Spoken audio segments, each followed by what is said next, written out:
Dia, gente. Então, a gente está dando continuidade aqui ao Pé de Educa. Quem nunca me ouviu falar da Nina? Então, a gente vai dar continuidade ao nosso encontro hoje. Ninazinha está aqui para nos dar a graça do seu conhecimento. Nina, tem gente nova, né? E se tu puder se apresentar, eu já vou deixar aqui espelhado. E aí tu sabe que tu não vai conseguir ver o povo. Deixa eu já botar aqui. Pronto, é só passar os slides. Bom dia, gente. Eu sou Nina, sou assistente social.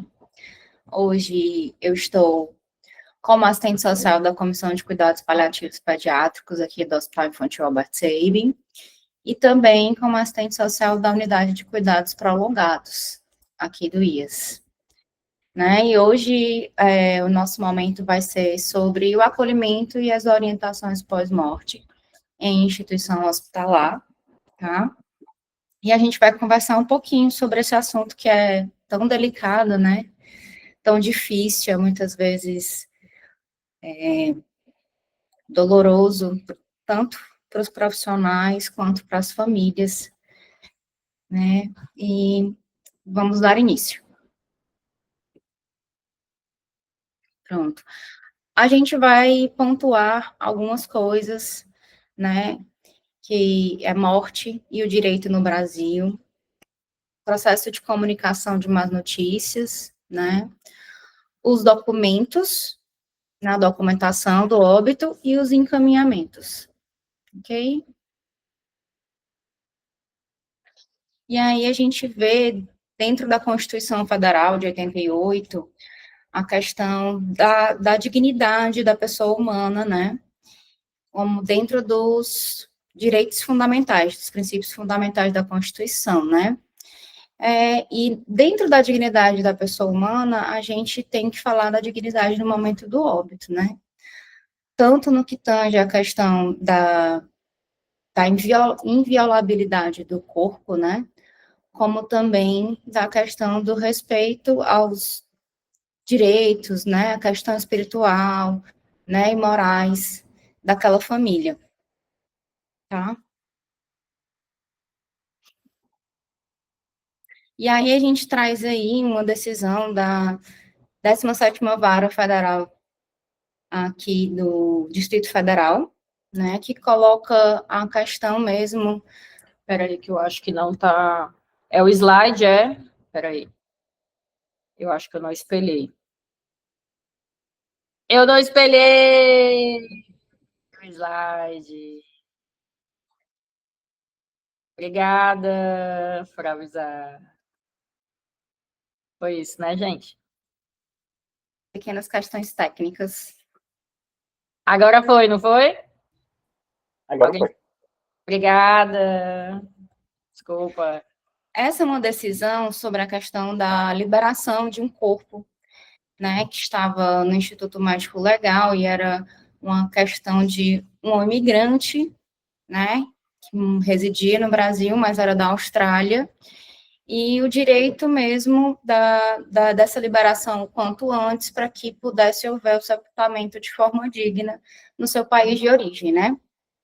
E a gente também vê isso na questão do óbito e de translados, mesmo dentro do país, né, dentro dos estados e tudo, a gente tem estados extensos, né, enquanto que realmente essa questão do translado do corpo, muitas vezes, tem um certo tempo, né, e aí esse direito de que os processos de morte, eles sejam os mais breves possíveis, né, porque no momento tão doloroso, né, um momento que requer uma maior atenção por parte desses órgãos, né, que cuidam dessa parte, tanto da guarda como da inspeção e liberação de corpos. Com relação à comunicação do óbito, né, quem é que pode comunicar um óbito? Né? Se diz que a comunicação do óbito, ela deve ser realizada por um profissional qualificado para tanto, né? Um profissional que possa estar colocando para aquela família as causas mortes, né? Explicando os processos do que ocorreu para que culminasse aquele óbito, tá? Não é vedado ao médico essa comunicação, não é somente o médico que pode fazer essa comunicação, mas entende-se que, por ser o profissional que detém esse saber mesmo com relação às causas mortes, ele seria o profissional mais adequado para fazer essa comunicação, né? Mas a gente sempre tem aquela questão do médico estar preparado para fazer essa comunicação, né? É uma comunicação que, de forma alguma, ela deve ser violenta. Ela é uma comunicação que ela deve ser acolhedora.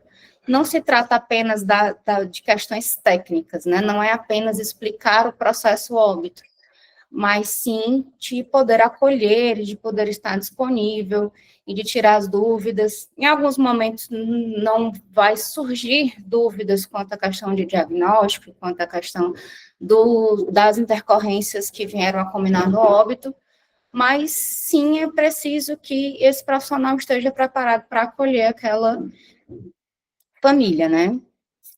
Quando se trata, assim, de um óbito em ambiente hospitalar, a gente sempre tem que estar frisando a questão do trabalho em equipe, né, do trabalho multiprofissional. Não é só a figura do médico, né? Na questão do óbito, a gente tem vários profissionais que vão estar envolvidos nesse momento, né? Todo o corpo que assistiu aquele paciente, aquela família, é importante que esteja preparado para se colocar disponíveis nas comunicações, porque muitas vezes a família, mesmo recebendo a notícia do óbito, ela vai se dirigir àqueles profissionais com quem ela se vinculou durante aquele processo de internação, naquele processo de cuidado.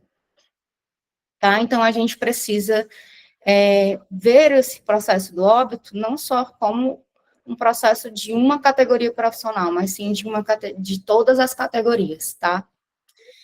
E a gente precisa estar preparado, né, estar aberto para toda essa questão do contexto daquela família, né, a quem pertencia aquela paciente, a qual meio ele pertencia, a qual família ele pertencia, qual era a religião, qual era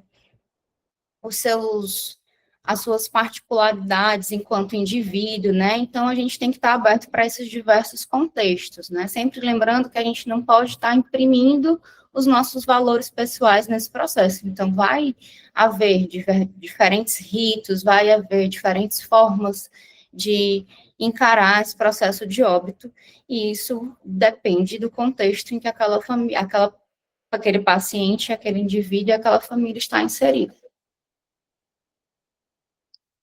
E até o que eu coloquei a resolução do CREMEC, né, que fala assim, que salvo a questão, né, de um óbito de morte encefálica, né, é claro que qualquer profissional pode ser um profissional habilitado para estar nesse processo de comunicação de óbito, né, não é restrito à questão do médico, mas em caso de morte encefálica, aí sim, é necessário que essa comunicação seja, assim, feita pelo profissional médico. A declaração de óbito, né? A gente tem aí como um documento legal a declaração de óbito, que é o médico que atesta o óbito, tá? E essa declaração, ela é feita em 3 vias. Uma via é para vigilância epidemiológica, né? Para a gente poder estar aí catalogando essas informações de óbito e poder estar traçando os perfis epidemiológicos. A via amarela vai para a família, né, que é essa guia que vai fazer o processo, que é o documento em que você leva até o cartório para que seja emitida a certidão de óbito, né? E a via rosa, que é a via de guarda, a via do prontuário hospitalar. Lembrando que essa questão da documentação, né, do preenchimento da declaração de óbito, né, essa questão do profissional médico atestar, e a gente está falando no âmbito hospitalar. A gente sabe que a gente tem algumas situações, né, de municípios distantes, municípios que não se tem a figura de um médico, e dentro dessa perspectiva de se dar o direito, né, que esses trâmites sejam céleres, né, que que esse corpo possa passar pelo processo de ser velado, de passar por um translado, para o seu sepultamento, esse profissional pode ser outro que não o médico, tá? Mas existem processos burocráticos, mas que, nesses casos específicos, pode-se ter ressalva de não ser o profissional médico, o profissional a estar preenchendo essa declaração de óbito, ok? E aí, essa é a guia, né, da declaração de óbito oficial que se é preenchida hoje, né? A gente vê que tem vários dados que são importantes para se traçar tanto a questão da identificação, né, na certidão de óbito, como na questão do perfil epidemiológico mesmo. E a gente precisa estar atento no preenchimento muito detalhado dessas informações, porque esse documento, ele não pode ser rasurado em hipótese alguma, tá? Antigamente, se podia fazer retificação no próprio documento, mas hoje em dia não se pode mais. Então, o documento, ele tem que ser preenchido sem rasuras, ok? É importante que no processo do preenchimento dessa declaração de óbito, você possa ter acesso a um familiar direto que venha a estar confirmando essas informações. A gente sabe que muitas vezes os nossos prontuários hospitalares são falhos, e a gente precisa ter realmente essa comunicação com esse familiar, né, para a gente confirmar esses dados, tá? Até porque a gente tem algumas partes específicas da declaração de óbito, como é a questão do óbito fetal ou do óbito de menor de 1 ano, em que a gente tem várias informações da mãe que precisam ser preenchidas de forma correta, tá certo?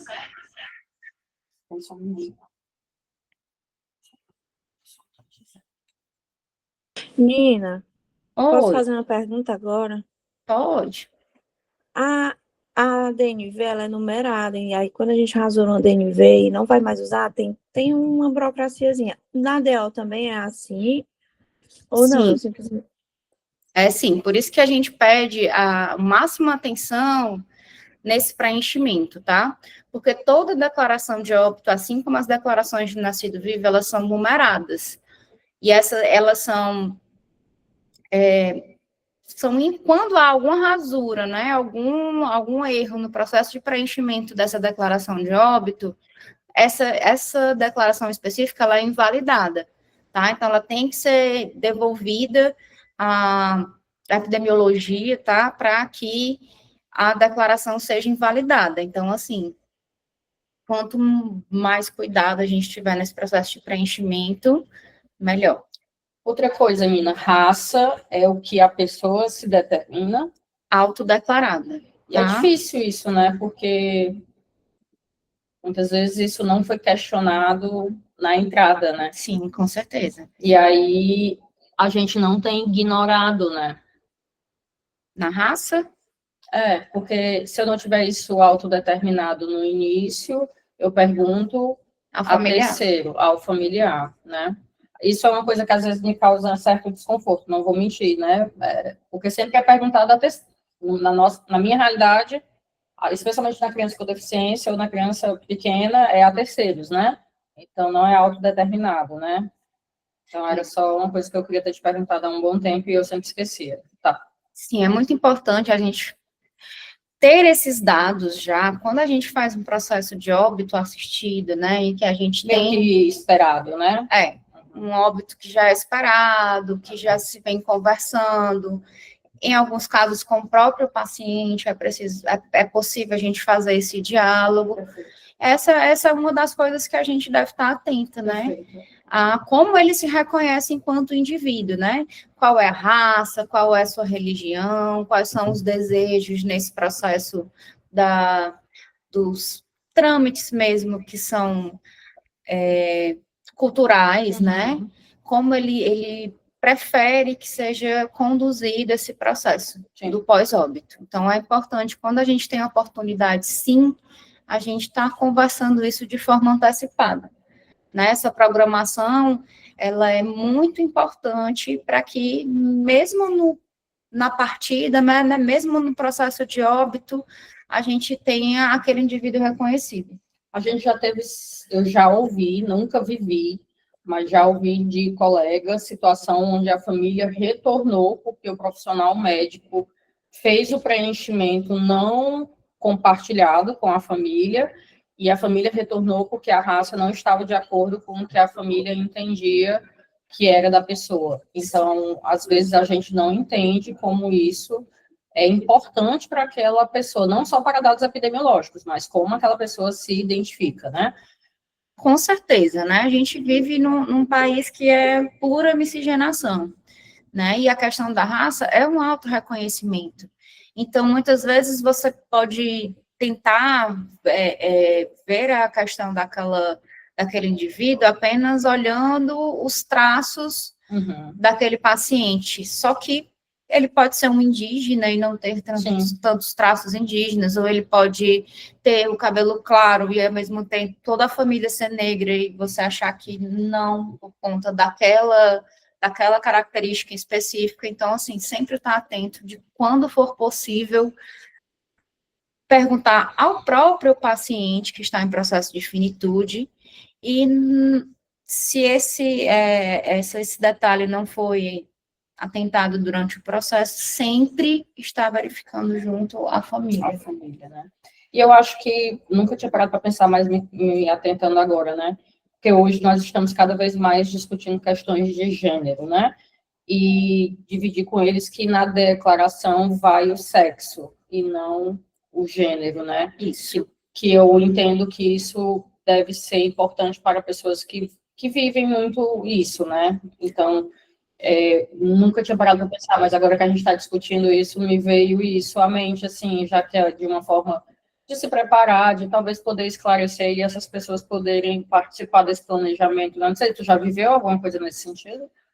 Não, a minha vivência maior é em ambiente de hospital pediátrico, né? A gente não costuma lidar muito com essas questões de autorreconhecimento de sexo, apesar de já ter alguns casos, mas o processo de óbito eu nunca ter acompanhado. Mas aí a gente deixa claro que hoje a declaração, ela traz esse processo mesmo biológico, né, do sexo enquanto feminino e enquanto masculino, e não da sua identidade sexual, que é o que a gente chama que é com que a pessoa se reconhece. Eu não sei se alguém quiser falar, gente, tem que abrir o microfone e falar, porque a gente não consegue ver. Pronto, eu queria só fazer uma pergunta. Sou eu, a Vivi. Tinha uma criança aí no IAS que eu atendi, que ele não tinha o órgão sexual definido, ele tinha os dois, e ele entrou como menino. E aí foi feito um ultrassom e ele tinha órgãos internos feminino. Mas a mãe, como era do interior, tinha todo um processo lá com a família, disse que não ia querer que fosse menina, ela ia manter menino. E ele faleceu. Assim, eu não sei como foi que ficou na ADO dele, mas ficaria como? Normalmente, Vivi, nesses casos, se segue a declaração de nascido vivo, a certidão de nascimento, tá? Se a certidão de nascimento tiver sexo como indefinido, você pode colocar, inclusive, a opção de ignorado, tá certo? Para não ter uma complicação mesmo no processo de registro desse óbito, tá?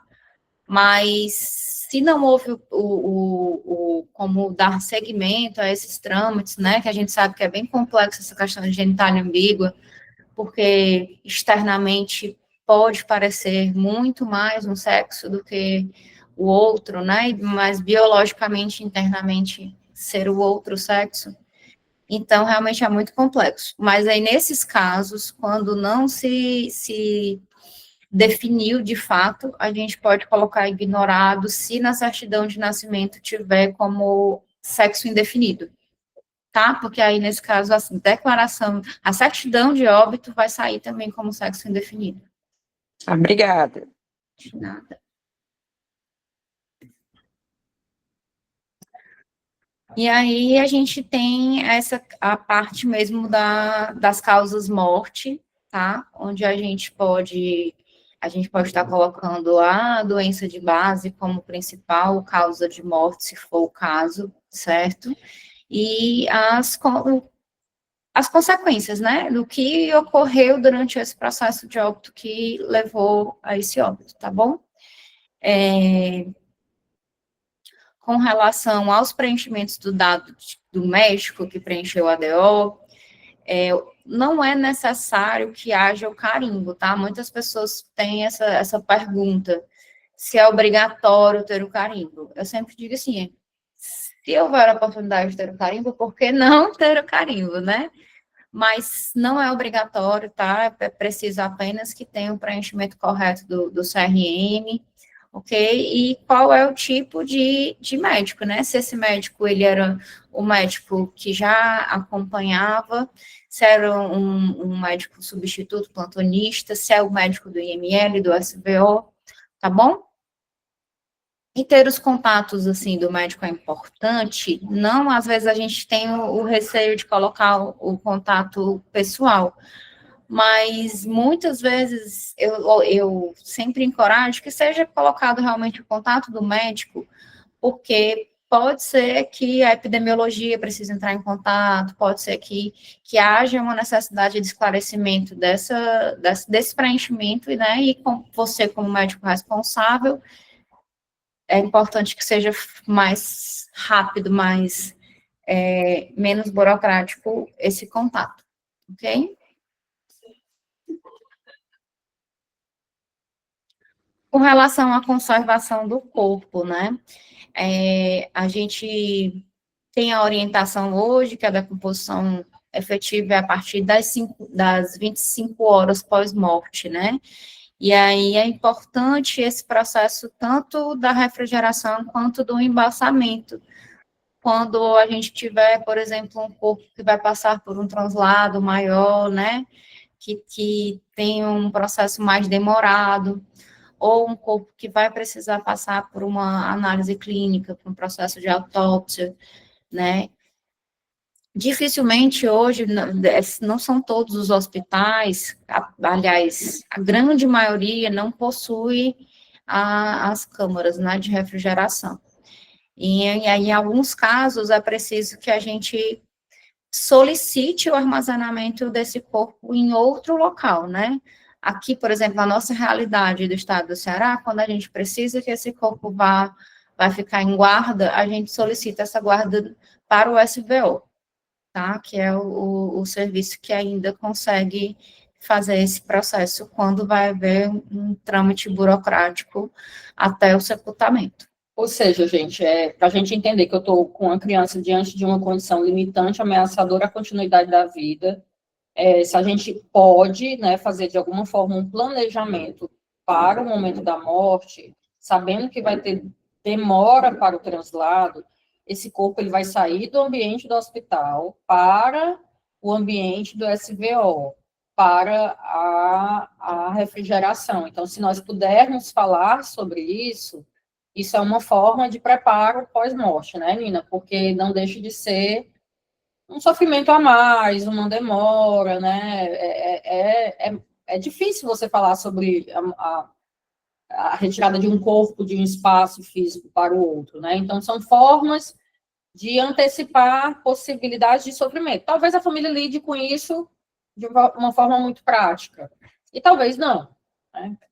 Sim, com certeza, né? Hoje em dia a gente vê com muito mais frequência, né, pacientes que vêm de outros estados, fazem tratamento fora de domicílio, e é um direito que aqueles sepultamentos ocorram no seu local de origem. Então, como esses trâmites para translado, por exemplo, principalmente de um estado para o outro, eles são burocráticos, eles são mais demorados, a gente precisa, sim, que esse corpo esteja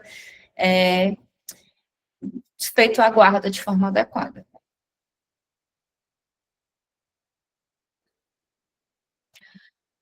Com relação ao sepultamento, tá? Antigamente, gente, eu acho que eu não sei se vocês se lembram disso, que não se podia fazer sepultamento antes de 48 horas de morte, né? Por isso que muitas vezes a gente tinha processos de velórios, né, prolongados, né? Às vezes as pessoas ficavam bastante tempo, porque se existia muito aquela questão de medo de um sepultamento de alguém vivo. Não sei se vocês já ouviram isso de pessoas mais velhas e tudo, mas era realmente uma prática muito comum.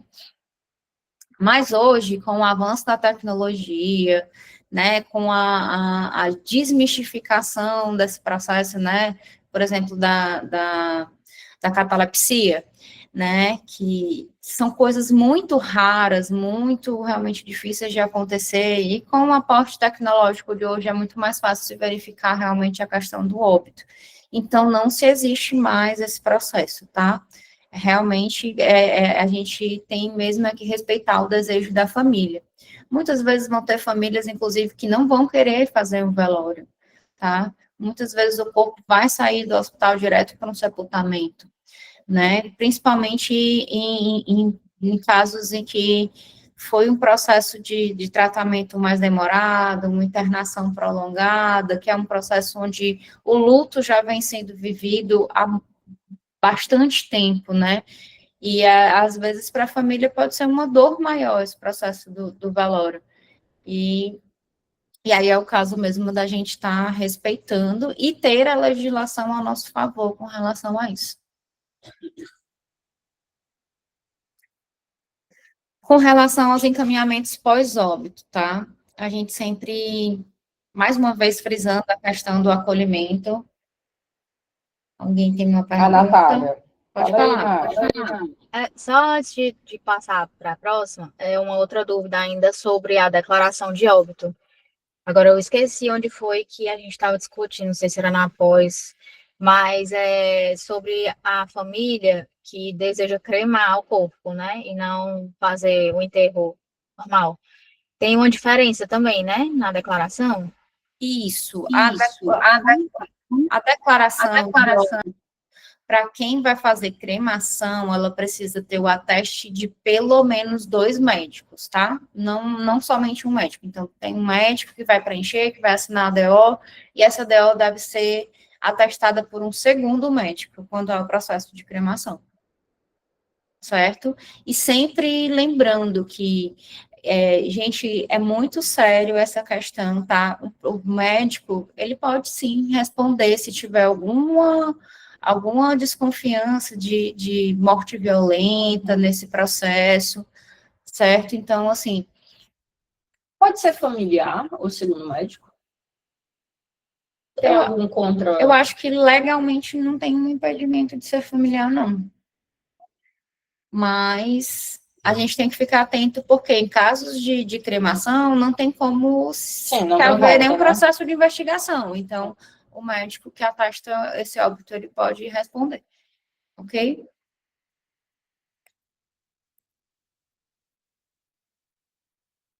Com relação aos encaminhamentos pós-óbito, não tem muito como a gente saber previamente como vai ser esse processo, tá? Como as famílias vão reagir. Muitas vezes, até quando a gente tem um processo de óbito, onde é um óbito esperado, é um óbito que já se tem previamente uma comunicação com a família, né, desse processo. Às vezes, se tenta eleger um familiar que vai ser responsável por todo esse processo desses trâmites burocráticos, mas o momento do óbito, ele é um momento muito cheio de emoções, né, então, são coisas que a gente nem sempre vai ter um passo a passo do que foi planejado, mesmo quando a gente consegue ter esses processos bem alinhados e conversados antes do momento mesmo do óbito, tá?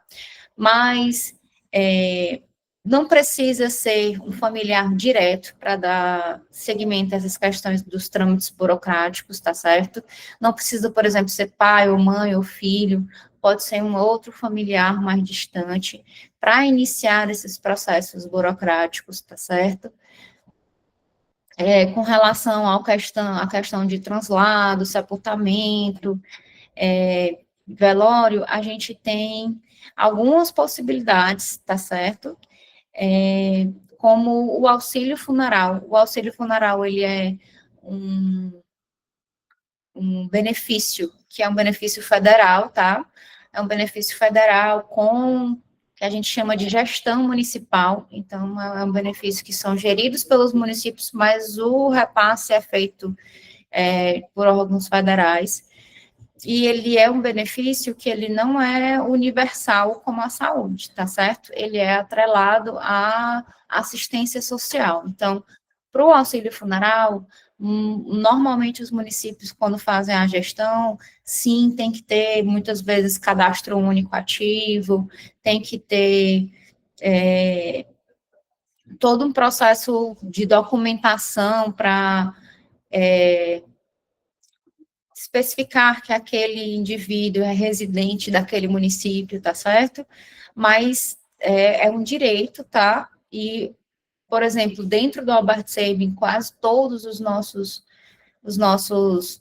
pacientes teriam direito ao auxílio funeral. E ele tem os mínimos que são ofertados, que muitas vezes é o que é ofertado por uma funerária privada.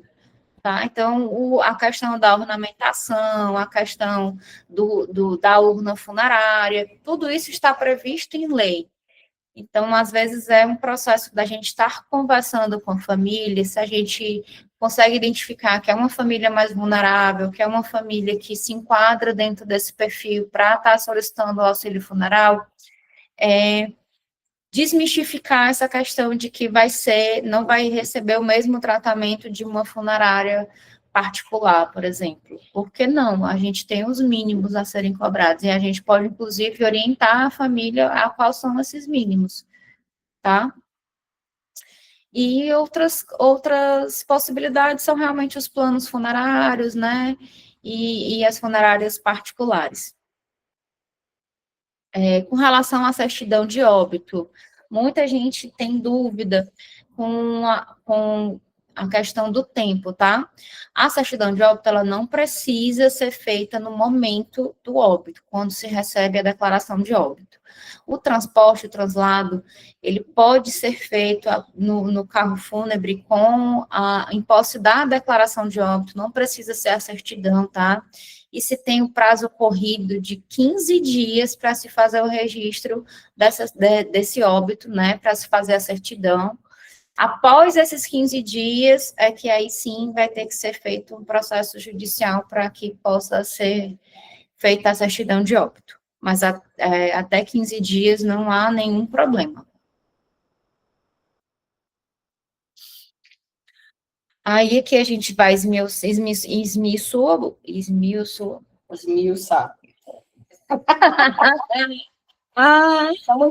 A gente vai colocar os pormenores do benefício eventual, né, da política de assistência, que é exatamente o auxílio funeral, né, que consta o translado do corpo, urna funerária, ornamentação e sepultamento.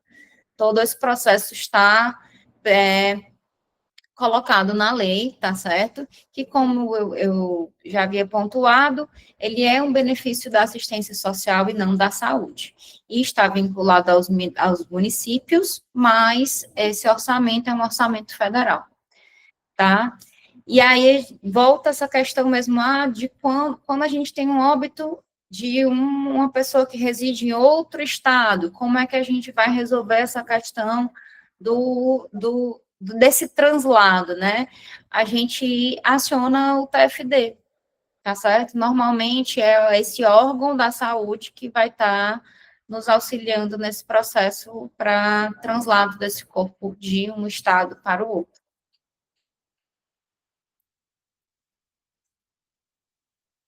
Aí as burocracias, né, gente? Hoje em dia, a gente tem uma facilidade maior, porque a gente já tem um processo informatizado, tá? Com a questão da biometria e a documentação que vem sido já alterada nos últimos anos, com o processo da certidão de óbito, automaticamente você já vai ter essa documentação cancelada. Então, se você tiver feito, seu título de eleitor for com biometria, se a sua carteira de identidade já é a NIP, né, a carteira nova, que é aquela que faz a biometria direitinho, que hoje já é somente com o número do CPF, não existe mais o registro geral, automaticamente essa documentação já vai ser cancelada, tá certo? E é importante o comparecimento em casos de contas bancárias e tudo, está sendo informado essa questão do óbito, apesar de, em vários casos também, já ser uma comunicação direta por conta do sistema mesmo, mas é uma das coisas que é preciso as instituições financeiras estarem cientes da questão do falecimento, né? Até porque a gente tem a questão do espólio, né? A gente tem a questão mesmo burocrática daqueles entes que vão ser as pessoas que vão ser beneficiadas com a questão dos inventários, tá bom? Então, é importante que seja feita essa comunicação, porque em alguns casos esse espólio ele vai ser realmente destinado para pagamento de dívidas. A gente sempre pensa que, faleceu, aí as dívidas são amonadas, mas são coisas específicas, tá certo? Principalmente dívidas com pessoas físicas, esse tipo de dívida que não é, por exemplo, de um cartão de crédito ou de um financiamento, que são abolidas, essas outras a gente precisa, sim, ter cuidado, porque elas vão para o espólio do falecido. Com relação às causas mortes, tá certo?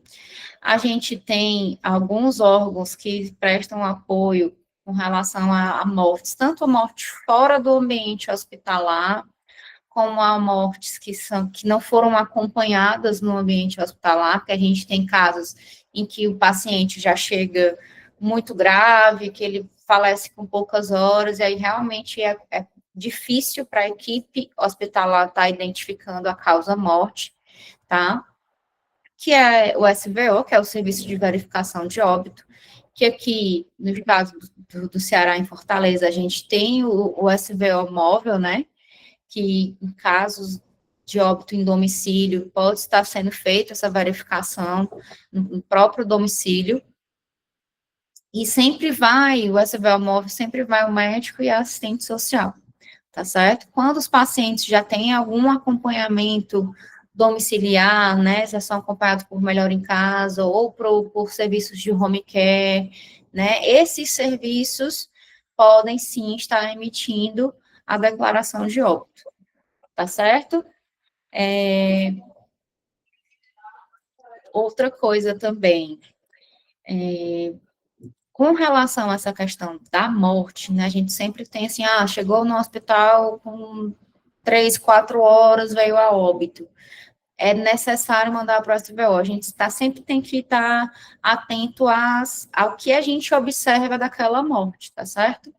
Porque se a gente não observa que há uma possível negligência, se a gente não observa que há um processo de morte violenta, a família não é obrigada a o corpo ir para o SVO, tá certo, gente? Isso aí também é um direito da família, tá? Então, você pode não estar desconfortável, você pode colocar a causa-morte principal como causa desconhecida e colocar as comorbidades que foram apresentadas no ambiente do hospital. E aí tem algumas questões legais no momento da certidão do óbito, que a família vai ser esclarecida, que, por exemplo, se houver questões de judicialmente que vai ser, que tem a ver com questão de herança, ou com questão de pensão, ou com questão... isso tem algumas implicações legais quando você tem uma certidão de óbito com causa desconhecida. Mas não é por isso, né, a família estando orientada e sabendo dessas questões, é um direito, né, você a família pode não querer ter aquele corpo violado se não tiver nenhum indício de que houve violência ou negligência naquele processo de morte, tá?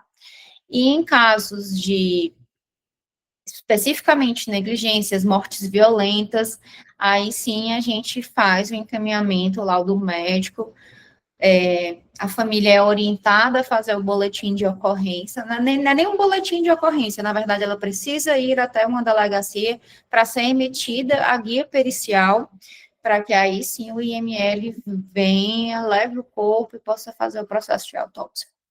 Tá bom?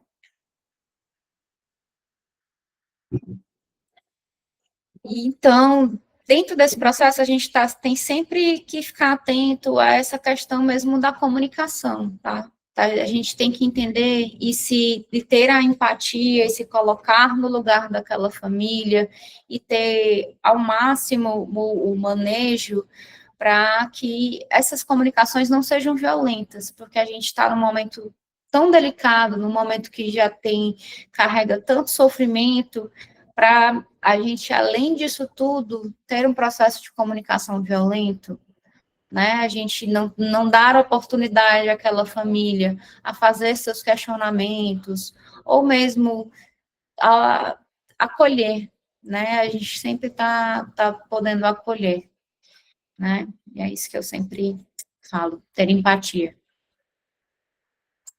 Bom, gente, é isso. Espero que vocês tenham gostado, que tenha sido esclarecedor. E é sempre um tema difícil, né? Principalmente porque, além de tudo, tem a questão da burocracia, que é uma coisa muito difícil de ser abordada num processo de dor, né? No processo de luto. Obrigada. Obrigada, menina Nina! Que apesar de ser um tema difícil, é extremamente necessário, porque se a gente não tiver segurança, a gente não traz qualidade na assistência, né? Eu acho que foi excelente, porque a gente conseguiu já ir tirando dúvidas, né? Não sei se alguém quer pontuar ainda alguma coisa. Eu fico me questionando como a gente não tem contato com o assunto, né? Eu fui ter contato com a temática, seja do falar sobre isso, do preparo do corpo, por exemplo, né? Tipo, que a gente, mesmo como médico que faz a declaração de óbito, que atesta o óbito, por exemplo, não fazer a menor ideia, tipo, isso da refrigeração, do tempo, né?